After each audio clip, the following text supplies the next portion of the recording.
It is time for one of my favorite videos that I've done over the past few years, and that's where I go back and look at the prior game's release trailer and see how wrong or right I actually was about last year's game. It is an awesome exercise of self-reflection to see just how wrong or right I was about the game. So let's go relive NHL 25. All right, now I have not watched this, so it could be painful. We'll see how it goes. This is my reaction to the NHL 25 gameplay release. Let's see how it went. Deep Dive has been released, and in this video, I'm going to break down everything you need to know. Now, the biggest gameplay changes are coming from what's called the Ice Q system, and it breaks down into 3 separate pillars. Starting first, we've got next-gen vision control. Now, we saw this highlighted in the reveal trailer, but we get a more enhanced look here, showing off what you're going to be able to do while using vision control in NHL 25. What next-gen vision control allows is when you are in the offensive zone and you have it activated, it'll keep the target of your player to the net. Again, where I think you're going to see this utilized the most is going to be at the blue line. In prior games, if you were trying to walk the blue line, you could really only go left or right, and if you were using vision control, it would line your stick up parallel with the blue line and away from your body, meaning that it was a very dangerous thing to utilize if someone was aggressive at the point. With next gen, okay, I was way off on the usefulness of next-gen vision control from that aspect. At the point, it really is still not something that you can use online, especially. There's just way too much pressure. A stick check will still end up leading to a breakaway against. It does look cleaner, but it is not nearly the most impactful use of next-gen vision control. Famously, NHL 25 is going to be remembered from a gameplay standpoint for a couple things, but one of them is the L2 glitch down the boards, and that is not anything realistic. That is a busted mechanic that was introduced because of next-gen vision control, and that was easily the most useful part of it.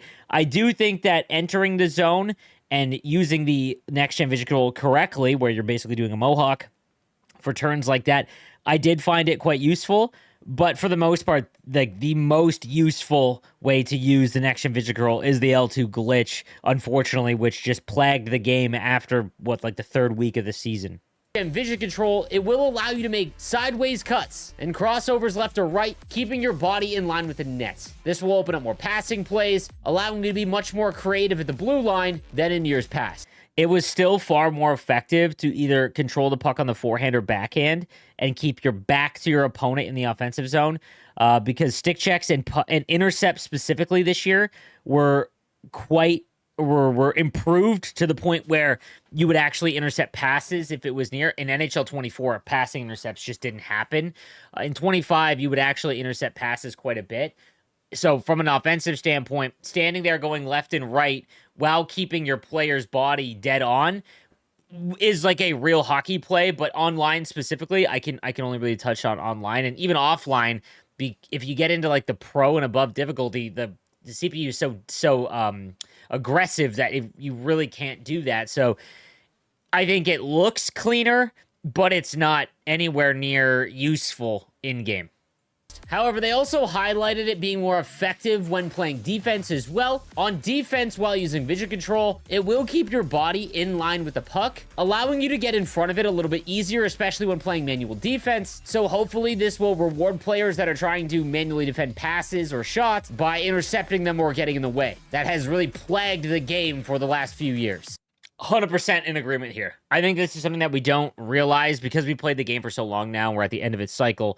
I think defensively, vision control is quite good. I think that when you're defending a pass manually, I'm someone that I sell out to stop the D2D one-timer.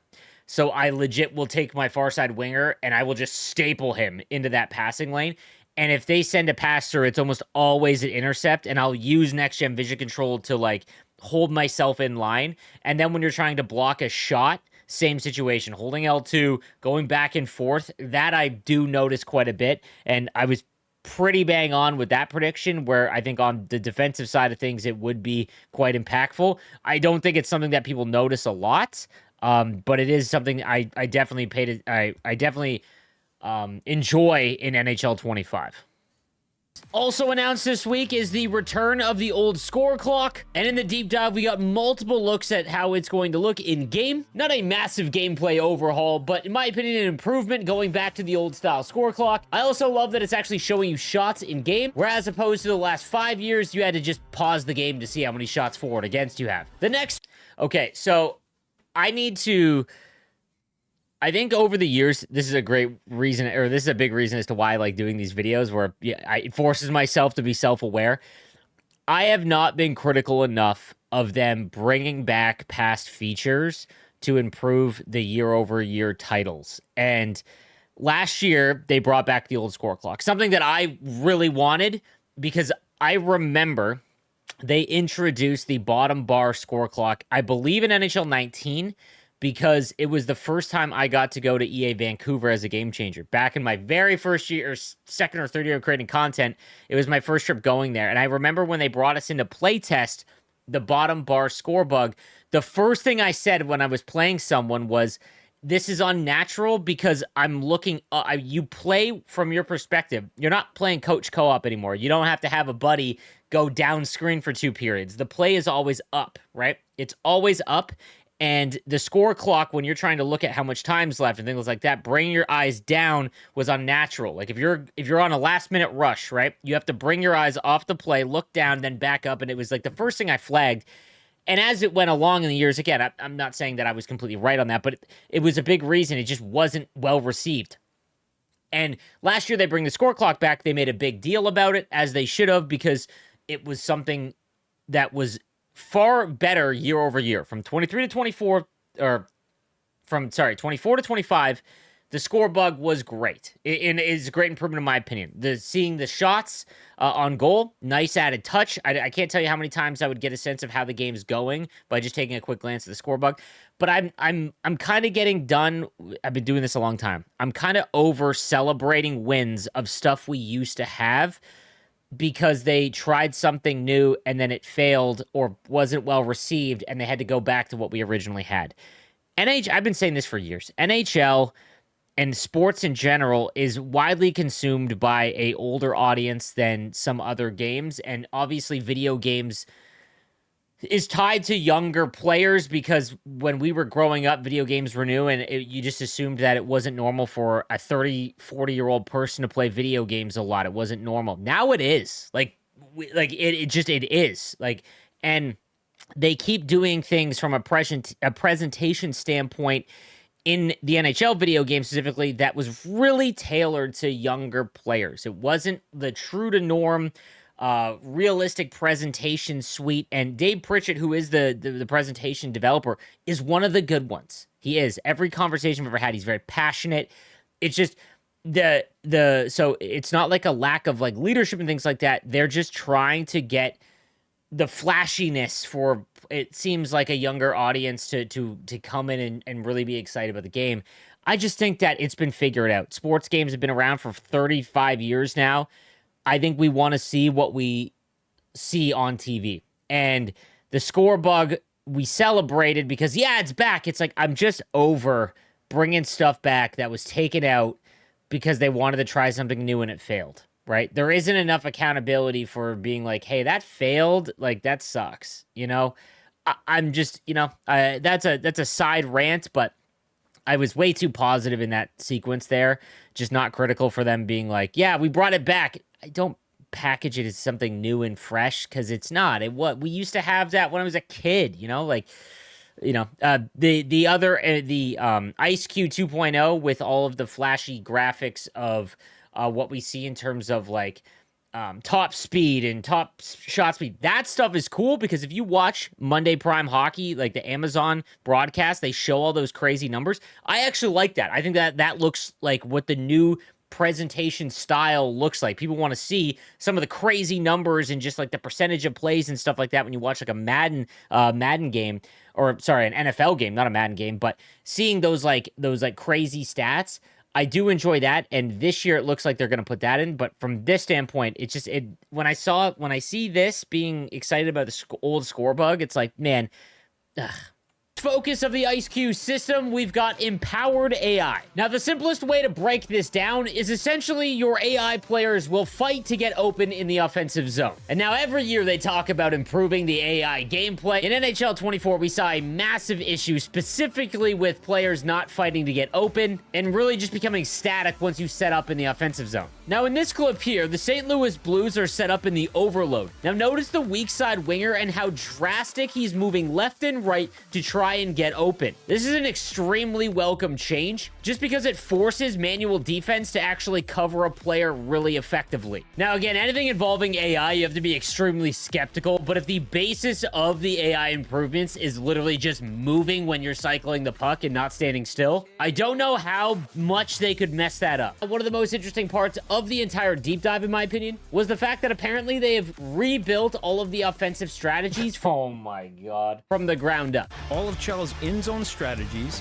have been rebuilt from the ground up. If you've been watching my channel for years, you know that I harp on them for using the same 3 offensive strategies for the last 20 years, with the overload, behind the net, and crash the net being the only ways to create offense. But we'll have to wait and see if they're actually any different. Now, okay, they weren't.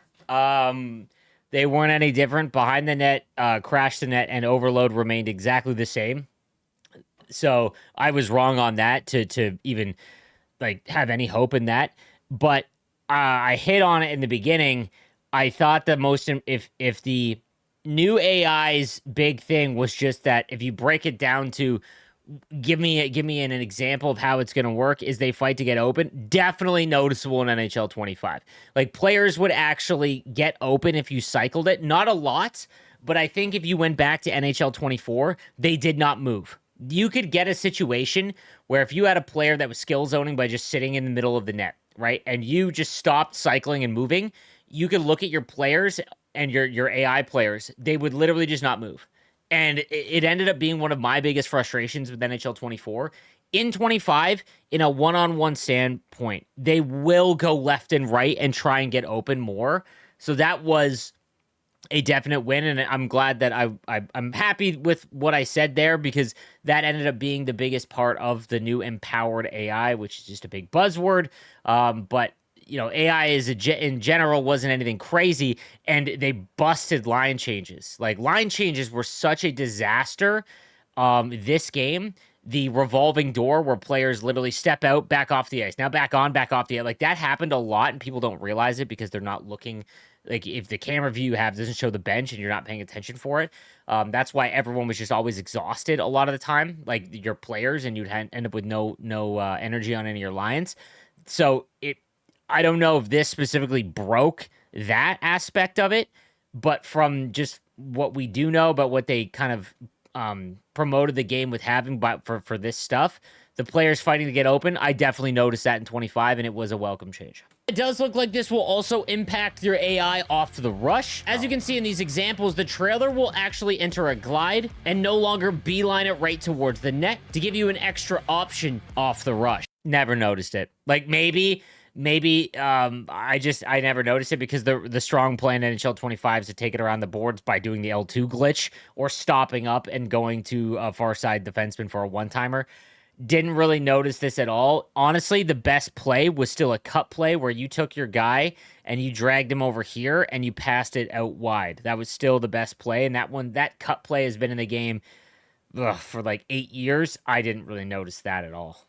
And the final piece of the IceQ gameplay system is reactive actions. Now, what reactive actions looks to address is the players that will just run into each other. In NHL 25, it does appear that the AI will actually make motions to get out of the way of one another, whether that's players on your own team or opposing players and let's say off the face-off. I don't believe that this is going to have a drastic change on gameplay. I think it is just another piece to make the game look a little bit more cleaner as opposed to the jarring animations where you find players just trying to skate at their top speed while their legs are locked on an opponent and they're just stuck in mud. They're also introducing panic turns, where if you overcommit, your player will make a extremely drastic cut to try and get back defensively. Again, I don't know how much of an impact this is going to have on the overall game. And the last mark, okay, that I was bang on with, I think. I don't think that reactive actions aspect gets noticed enough in game.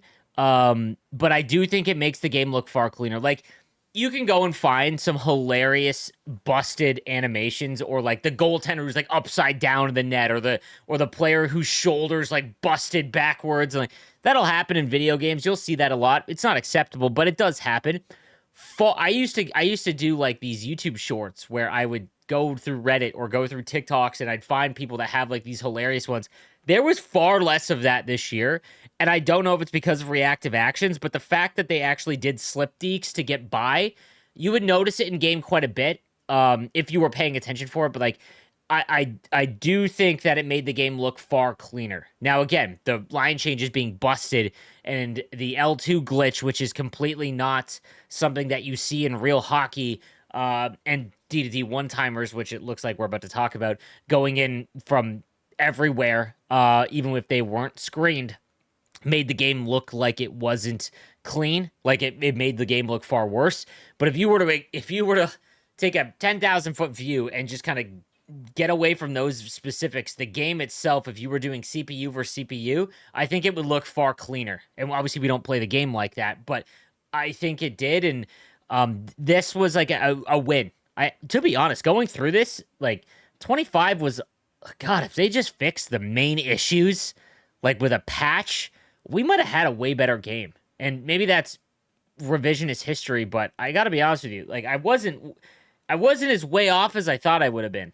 Drastic cut to try and get back defensively. Again, I don't know how much of an impact this is going to have on the overall game. And the last marquee addition to gameplay in NHL. Oh God, this could be catastrophic for me. 25 is skill-based one-timers. Now, in 1v1 specifically, we've seen clean one-timers go in, especially from distance, at a far reduced rate than we have in years past, simply because of the human goalie animations that were added in NHL 23. What skill-based one-timer looks to do is reward a player for taking a well-timed and well-set-up one-timer. Now, how this is going to work is, while you are cycling the zone or off the rush, you will see a player in the offensive zone light up with an indicator below his skates, signaling he's in a position for a one-timer. If you feed the player into their wheelhouse and flick up at the last second as the puck comes into your player, you'll be rewarded with a more accurate one-timer. However, if you are late or too early, your accuracy on the shot will take a hit, sometimes resulting in just missing the net completely. So here's my prediction on what I think the... Oh God, please. Ice Cube system will be like in NHL 25. I do not think it is going to feel like an entirely new skating system, and that it is going to be completely groundbreaking for the franchise. What I do predict is that the game is going to look much cleaner than in years past. I think that when you break down each of the individual things that they are adding in, so the reactive actions, the next-gen vision control, and the empowered AI, I think that each individual one is not really going to provide this crazy new gameplay experience, but when you add them together, I do think it will look cleaner. We shouldn't have as many players running into each other to cause offsides or off of the face-off to just make things look messier. The vision control, while I think a lot of people are going to focus on that maybe being overpowered, especially since last year they all but took it out of the game, I do think that it does look more fluid from what we've seen so far. But again, we're not really going to know all of that until about a month or two into the game, when everyone gets their hands on it and we sort of flush out how the game is really being played. Okay, I'm actually pretty happy with my prediction there. Again, let me know in the comments if you think I'm way off here. If obviously I don't know the L2 glitch is going to become a thing, and I state there we won't really know until about a month into the game. Had the L2 glitch been patched or just not in the game does look far cleaner. Now, using the L2 at the point, I was way off on that. You still should not do it, especially if you're playing online. But everything else, like all three of those things, the empowered AI, the reactive actions, all that stuff, again, each individual one is nothing, really. But when you add it all together, it just looks cleaner. I'm pretty happy with my prediction there, because I think if you look at the totality of the game, removing the L2 glitch from a looks standpoint, I'm not talking about skill-based one-timers, like, I think it's pretty clean, or cleaner. I guess that's a better way to say it. Cleaner. When it comes to skill-based one-timers, my fear is that one-timers just go in all of the time now, and I really hope that isn't the case. Okay, all right. My fear was that that would be the thing. I know I've stated many times that I do want to see more one-timers go in, just because it was such a dramatic shift to completely take them away in NHL 23 and 24. I'm specifically talking about 1v1 in huts. World of Chell, one-timers are obviously still prevalent, but I do hope the skill-based aspect of one-timers is difficult enough where after 3 weeks of the game, everyone is just hauling off green, big, huge piss missiles from the point, and they all just go in. Again, all things that we're gonna have to see once everyone gets their hands on the game. And, my fears were founded, unfortunately. NHL 25 is going to be remembered as the D2D one-timer and L2 glitch gameplay, and my fear of it was that everyone would just be able to green up a one-timer, and that's really what the game became. And this reminds me a lot of NHL 23 when they introduced 24 when they introduced the full pressure system and the goalie fatigue system. I stated in that like it's a big change to gameplay, but as the game went along, they patched it so much, the full pressure system specifically, where you barely had it activate, right? And it was just, it ended up being, instead of it being the entire thing. So when you're playing online, again, I'm talking about online specifically. When you're playing online, the entire game was just hold on to the puck enough to get the full pressure system active, and then you would try and score. As the game went along in 24 and in 25, I don't want to say it's an afterthought, but it's like a bonus if you are dominating your opponent. And again, I'm not a big fan of the arcade style of the game, but it was like a very arcadey way to get a realistic, situation in hockey. I wish it would just from an AI standpoint. If your guys are gassed because they've been out for there for 2 minutes, just have them be gassed. I don't need to see some big bar activate or anything like that, right? But it ended up being far less prevalent. Green one-timers did not. They became more prevalent. And to be honest, if you were to go and look at your top scoring players, a lot of players are going to have their top scoring goal scorers be defensemen. And that's an issue because, again, I think that you can like and want to see different things in hockey in terms of a video game standpoint. It's my opinion. I don't think we'll ever get to a point where gameplay is universally loved. I don't think we'll ever do that. The only place that happens is looking back on older games, forgetting that of all the things that we disliked about it in the moment, right? Like NHL 14's gameplay was not loved by all, right? As an example. But now we look back and it's like, it's the best game ever. And it's like, it just had the most stuff, right? So nostalgia drives a lot of that. I want D2D one-timers or greened up one-timers. I want one-timers in the game because in 23 and 24, it was ridiculous if you had Ovechkin in the top of the faceoff dot and you couldn't score a one-timer when he's wide open. That's a real hockey play. It should go in. Having Darren Radish, who had 17 Team of the Week cards, be able to just score like he's, prime, like Shea Weber is a mess. That isn't accurate. That's not how the game should play, and it shouldn't be the main driver of the game. So I hope they just, make it harder to actually get a skill-based one-timer. The timing window should be way shorter, in my opinion. It should be way smaller, so it's way harder to actually do. And secondly, screened one-timers from the goaltender cannot go in. They don't go in real life. Like very rarely. 1 in every 20 shots you give a goaltender in the NHL an opportunity to see a puck from 90 feet out, like it's going to be stopped, right? So I just think that, they need to really give it another look, and I hope they do. They didn't really talk about it at all in any of the releases so far about gameplay. But my fears here, they did come to fruition because, I could see it when we first got our first glance at it, that that was going to be the entire game. And it really did become, especially in the lower divisions, like the casual player didn't know how to do the L2 glitch. There's a mechanic to it that not everyone knew. So from Division 3 and below, vaguely, Division 3 and below, that's all the game was. And it's tough because one-timers need to be in the game. Difficult enough where after 3 weeks of the game, everyone is just hauling off green, big, huge piss missiles from the point, and they all just go in. Again, all things that we're going to have to see once everyone gets their hands on the game. And my last big concern is that it does look like in NHL 24 and 25, they are going to a much more arcadey way to play the game. And while I know there are players that will be out there that enjoy that, I think just from a presentation standpoint, we need to be able to play the game without any of the on-ice things. So in NHL 25, 24, they added in the full pressure meter and the clock in the middle of the ice. And for 1v1, okay, that's fine. But if someone plays franchise mode or wants a more immersive gameplay, we should be able to just turn that off. And now with the new skill-based one-timers, you've got this big indicator that will light up below a player when they get set up for a one-timer. And again, it's just more stuff on the ice when I think a lot of players just want to see something that looks a lot like what you watch on TV. Let me know what you think. Hey, I'm proud of last year's sleeves. I triple down on that. I think that they have really tried to get a younger audience into the game, and they do that by the flashy presentation stuff.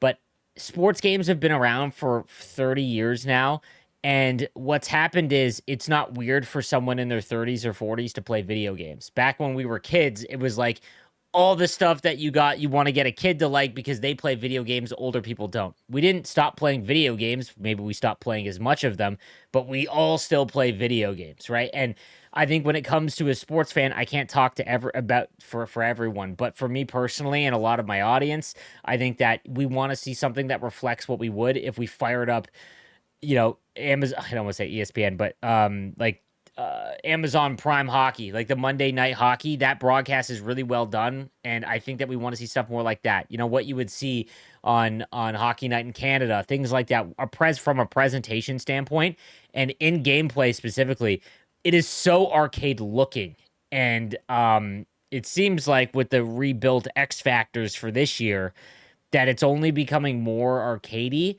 and again, I think there's people out there that will enjoy that. It's just not for me personally, and I think that they are leaning into the more arcade stuff of the game. So, all in all, not as bad as I thought it would be. Maybe it's because I know that I do these videos, so I think about it a little bit more when giving my predictions and stuff like that about the game, but I wasn't super unhappy with what I predicted because I wasn't excited about the one-timers because of the fear I had about what it could become, and it did. Obviously, L2 glitch I never saw coming. We haven't had a glitch like that specifically where it looks so unnatural that it's always done. In NHL 23, we had the quick wrap, and the wrap around is still something you see in real life. But I think it was NHL 19 where you would just vision control down the boards, and it just looks so dumb. And there's always going to be glitches and things like that. It's the online era. People want the path of least resistance. I understand that. But this one was just really jarring and, ended up kind of controlling what the game looked like. So from a prediction standpoint, I'm not upset about it. I think I'll do one for Hockey Ultimate Team as well. But let me know what you thought going back and looking at the NHL 25 launch. Curious to hear your thoughts. And NHL 26 is right around the corner.